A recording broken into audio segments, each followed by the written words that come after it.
चेहरा गोरा आणि चमकदार करण्याचा हा फॉर्म्युला तुम्हाला कुठल्याच पार्लरमध्ये सापडणार नाही, कारण आजची ही रेमेडी तुमच्या चेहऱ्यावरचे सगळे प्रॉब्लेम दूर करेल. एवढी सुंदर अशी रेमेडी आज आपण गूळपासून तयार करणार आहोत. तर तुम्हाला जर का गूळचे फायदे माहिती नसणार तर तुम्ही यूट्यूबवर किंवा गुगलवर देखील तुम्ही सर्च करून चेक करू शकता की आपल्या गूळपासून आपल्या स्किनसाठी आपल्याला किती फायदे आहेत. चेहऱ्यावर कितीही डाग असू द्या, पिगमेंटेशन असू द्या किंवा सुरकुत्या असू द्या, सगळे प्रॉब्लेम या गूळपासून आपले दूर होणार आहेत. त्यासाठी ही रेमेडी आज आपण कशा पद्धतीने किंवा ही गूळ फेशियल आपल्याला कशा पद्धतीने तयार करायचं आहे ते स्टेप बाय स्टेप नक्की फॉलो करा. तर चला या ठिकाणी व्हिडिओला सुरुवात करूया. तर आपल्याला या ठिकाणी सुरुवातीला गूळ घ्यायचा आहे. लक्षात ठेवा, या ठिकाणी केमिकलचा गुळाचा वापर अजिबातही करायचा नाही आहे. ऑर्गॅनिकच गूळ आपल्याला घ्यायचा आहे. तर या ठिकाणी एक गूळचा तुकडा मी घेतलेला आहे, तो आपल्याला किसून घ्यायचा आहे. जर का तुमच्याकडे गूळ पावडर असेल तर ते देखील तुम्ही या ठिकाणी यूज करू शकतात. तर साधारणतः मी 1 ते 2 टेबलस्पून एवढा गूळ पावडर आहे किंवा गूळ या ठिकाणी किसून घेतलेला आहे. तर यामध्ये आपल्याला कच्चं दूध ॲड करायचं आहे. तर या ठिकाणी आपण पहिली स्टेप करणार आहोत ते म्हणजे क्लिन्झिंग करणार आहोत. आपल्याला चेहऱ्यावरची डर्ट, ऑइल किंवा इम्प्युरिटीज किंवा जी देखील घाण आहे ती आपल्याला आधी सगळी क्लीन करून घ्यायची आहे. त्यासाठी आपल्याला कच्च्या दुधाचाच यामध्ये वापर करायचा आहे. कच्च्या दुधामध्ये लॅक्टिक ॲसिडचं प्रमाण भरपूर असतं, जे की आपल्या त्वचेवरील जेवढी देखील घाण असते किंवा ओपन पोर्समध्ये जेवढी देखील घाण असते ती सगळी बाहेर काढण्यासाठी दूध हे खूप उपयोगाचं असतं. आणि यामध्ये नेक्स्ट इन्ग्रेडियंट म्हणजे आपल्याला 2 ते 3 थेंब एवढं गुलाबजल यामध्ये ॲड करायचं आहे, जे की आपल्या चेहऱ्यावर फेअरनेस आणण्यासाठी खूपच जास्त इफेक्टिव्ह आहे. तर चला आता हे क्लिन्झिंग आपल्याला कशाप्रकारे अप्लाय करायचं ते नक्की बघा. तर या ठिकाणी आपल्याला सुरुवातीला चेहरा हा स्वच्छ वॉश करून घ्यायचा आहे. चेहरा थंड पाण्याने आधी धुवून घ्या आणि त्यानंतर आपल्याला हे क्लिन्झिंग चेहऱ्यावर अप्लाय करायचं आहे. तर क्लिन्झिंग चेहऱ्यावर अप्लाय कसं करायचं ते नक्की बघा. तर या ठिकाणी तुम्ही कॉटन पॅडचा किंवा या ठिकाणी मी जशा पद्धतीने स्पंजचा वापर केलेला आहे क्लिन्झिंग करण्यासाठी तसं तुम्ही करू शकतात.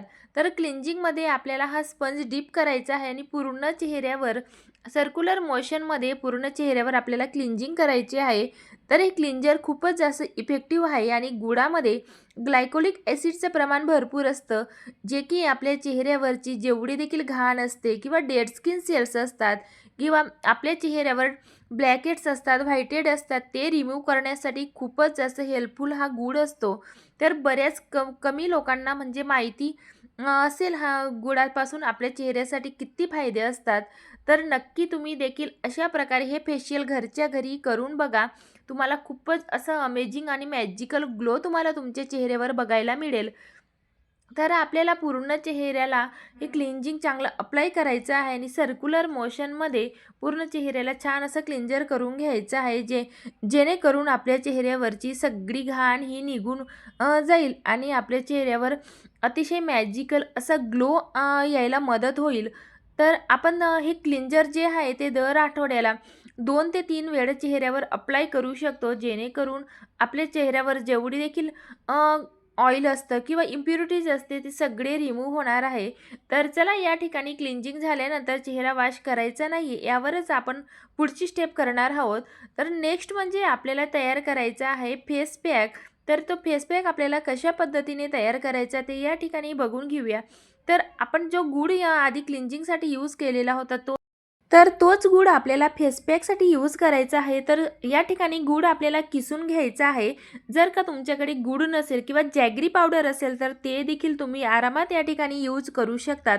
तर बघू शकता हे साधारणतः 1 ते 2 टेबलस्पून एवढा मी गूळ घेतलेला आहे, तोही छान असा किसून घेतलेला आहे. तर यामध्ये आपल्याला नेक्स्ट इन्ग्रेडियंट ॲड करायचं आहे ते म्हणजे बेसन. तर बेसन आपल्या चेहऱ्यावर नॅचरल ग्लो आणण्यासाठी खूपच जास्त हेल्पफुल असतं. त्यासाठी आपल्याला या ठिकाणी या रेमेडीमध्ये बेसनचाच यूज करायचा आहे. तर साधारणतः 1 ते 2 टेबलस्पून एवढं मी बेसन घेतलेलं आहे. तर यामध्ये आपल्याला थर्ड जे इन्ग्रेडियंट ॲड करायचं आहे ते म्हणजे कस्तुरी हळद. तर लक्षात ठेवा, या रेमेडीसाठी किंवा या फेशियलसाठी आपल्याला कस्तुरी हळदीचाच वापर करायचा आहे, ज्याला आपण वाईल्ड टर्मरिक असं देखील म्हणत असतो किंवा आंबे हळद म्हणतो. तर यामुळे आपल्या चेहऱ्यावर अतिशय नॅचरल ग्लो यायला मदत होत असते. त्याचबरोबर आपल्या चेहऱ्यावर कुठल्याही प्रकारचा पिवळा कलर या हळदीमुळे उमटत नसतो.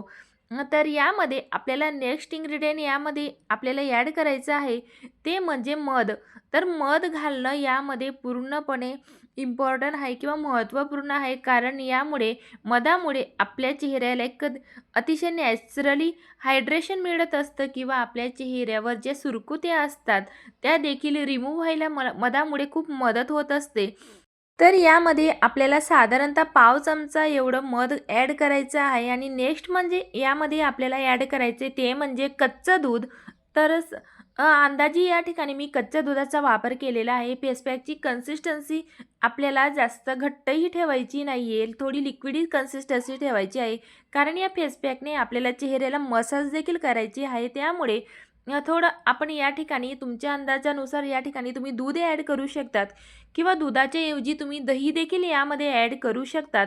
तर छान असं आता हे सगळे इन्ग्रेडियंट आपण यामध्ये जेवढे देखील घातलेले आहेत ते सगळे आपण मिक्स करून घ्यायचे आहेत, जेणेकरून ते व्यवस्थित अशी ॲक्टिवेट व्हायला मदत होईल. आणि यामुळे आपल्या या प्रोसेसमुळे आपल्या चेहऱ्यावर ग्लो देखील खूप छान येत असतो, कारण आपण जेवढे देखील इन्ग्रेडियंट यामध्ये ॲड केलेले आहेत ते सगळे नॅचरल आहेत. कुठल्याही प्रकारचे केमिकल्स आपण यामध्ये ॲड करत नसतो. अतिशय नैसर्गिक असं हे फेशियल आहे. त्यामुळे नक्की आवर्जून तुम्ही अशा पद्धतीने हे गुड फेशियल करून बघा. नक्की तुम्हाला बेनिफिट याचं मिळणारच आहे. तर यामध्ये आपल्याला लास्टमध्ये 2 ते 3 ड्रॉप्स एवढं गुलाबजल म्हणजे रोज वॉटर ॲड करायचं आहे, जेणेकरून आपल्या चेहऱ्यावर आपली स्किन ब्राईटनिंग इफेक्ट येण्यासाठी खूप जास्त मदत होणार आहे. तर बघू शकताय तुम्ही फेस पॅकची स्ट्रक्चर किंवा कन्सिस्टन्सी या ठिकाणी आपल्याला अशा पद्धतीनेच लिक्विडी ठेवायची आहे. तर चला हा फेस पॅक आपल्याला चेहऱ्यावर अप्लाय कसा करायचा ते या ठिकाणी बघून घेऊया. तर आपण याआधी जे क्लिन्झिंग केलेलं होतं ते आपण वॉश केलेलं नाही आहे, तर त्यावरच आपल्याला हा फेस पॅक अप्लाय करायचा आहे. तर फेस पॅक तुम्ही बघितला असेल की कशा पद्धतीने ठेवलेला आहे. तर अशा स्वरूपातच आपल्याला हा तयार करायचा आहे. तर आपण कुठलीही होम रेमेडी ज्यावेळेस चेहऱ्यावर अप्लाय करतो, तर ती कशा पद्धतीने चेहऱ्यावर अप्लाय करतो यावर देखील तिचा रिझल्ट हा खूप जास्त इम्पॉर्टंट असतो. तर या ठिकाणी सर्क्युलर मोशनमध्ये किंवा लोअर टू अप्पर डायरेक्शनमध्ये फेस पॅक चेहऱ्याला अप्लाय करायचा आहे आणि त्यानंतर आपल्याला 3 ते 4 मिनिटासाठी हलक्या हाताने अगदी जेंटली आपल्याला चेहऱ्याला मसाज करायची आहे, जेणेकरून आपल्या चेहऱ्यावर जेवढे देखील डेड स्किन सेल्स असतात किंवा ब्लॅकेट्स असतात किंवा व्हाईट हेड असतात ते सगळे रिमूव्ह व्हायला यामुळे मदत होत असते. तर सर्क्युलर मोशनमध्ये व्हिडिओमध्ये तुम्हाला ज्या प्रकारे दिसतंय तशा पद्धतीने तुम्ही या ठिकाणी मसाज चेहऱ्याला करू शकतात. तर छान असं यामुळे ब्लड सर्क्युलेशन देखील होत असतं आणि छान असं आपल्या चेहऱ्याला ग्लो देखील खूप येत असतो. तर बघू शकताय तुम्ही पूर्ण चेहऱ्याला आपल्याला सर्क्युलर मोशनमध्येच फिंगरच्या साहाय्याने म्हणजे बोटांच्या साहाय्यानेच मसाज करायची आहे. तर चेहऱ्याला मसाज करत असताना तळ हाताचा यूज कधीच करू नका, कारण त्यामुळे आपल्या चेहऱ्याला सुरकुत्या पडायचे चान्सेस हे भरपूर जास्त असतात. तर बघू शकताय तुम्ही छान असं आपल्याला ॲक्युप्रेशर पॉईंट देखील व्यवस्थित असे प्रेस करायचे आहेत, ज्यामुळे आपलं ब्लड सर्क्युलेशन जे आहे चेहऱ्यावरचे ते खूप चांगल्या प्रकारे होईल.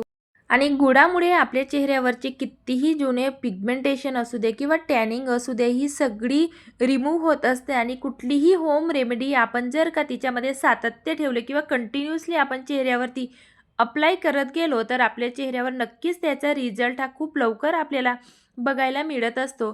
तर दर आठवड्याला किंवा 15 दिवसातनं एकदा नक्की तुम्ही अशा प्रकारे हे फेशियल करून बघा. तुम्हाला तुमच्या चेहऱ्यावर नक्कीच खूप सुंदर असा रिझल्ट तुम्हाला बघायला मिळेल. तर या ठिकाणी आता 2 ते 3 मिनिटासाठी मी चेहऱ्याला छान अशी मसाज करून घेतलेली होती आणि त्यानंतर आपल्याला सेकंड लेयर फेस पॅकची या ठिकाणी चेहऱ्याला अप्लाय करायची आहे. तर बघू शकताय तुम्ही कशा पद्धतीने या ठिकाणी मी चेहऱ्यावर फेस पॅक अप्लाय करते. तर लोअर टू अप्पर डायरेक्शनमध्येच आपल्याला हा फेस पॅक चेहऱ्यावर अप्लाय करायचा आहे. तर यामुळे अतिशय सुंदर असा ग्लो तर चेहऱ्यावर येतोच, त्याचबरोबर आपल्या चेहऱ्याची त्वचाही टाईट होण्यासाठी देखील या प्रोसेसमुळे खूप जास्त मदत होत असते. तर छान असा आता फेस पॅक चेहऱ्यावर अप्लाय झाल्यानंतर आपल्याला 15 मिनिटासाठी हा असाच राहू द्यायचा आहे आणि त्यानंतर थंड पाण्याने किंवा कोमट पाण्याने चेहरा वॉश करून घ्यायचा आहे. आणि चेहरा वॉश केल्यानंतर चेहरा पुसण्यासाठी किंवा चेहरा ड्राय करण्यासाठी मायक्रोफायबर किंवा कॉटनचाच रुमालचा यूज करा. त्यामुळे तो आपल्या चेहऱ्यावर हार्श होत नाही. तर ग्लो तुम्ही या ठिकाणी बघू शकता, रिझल्ट तुमच्या समोर आहे. तर अशा पद्धतीने नक्की तुम्ही हे फेशियल ट्राय करा. खूपच सुंदर असा याचा रिझल्ट आहे. मला पर्सनली खूपच जास्त याचा फरक जाणवलेला आहे. कारण माझ्या चेहऱ्यावर जेवढे देखील डार्क सर्कल होते किंवा काळे डाग होते, पिंपलचे डाग असतात, ते सगळे यामुळे रिमूव्ह झालेले आहेत. नक्की तुम्ही अशी ही रेमेडी घरच्या घरी ट्राय करून बघा.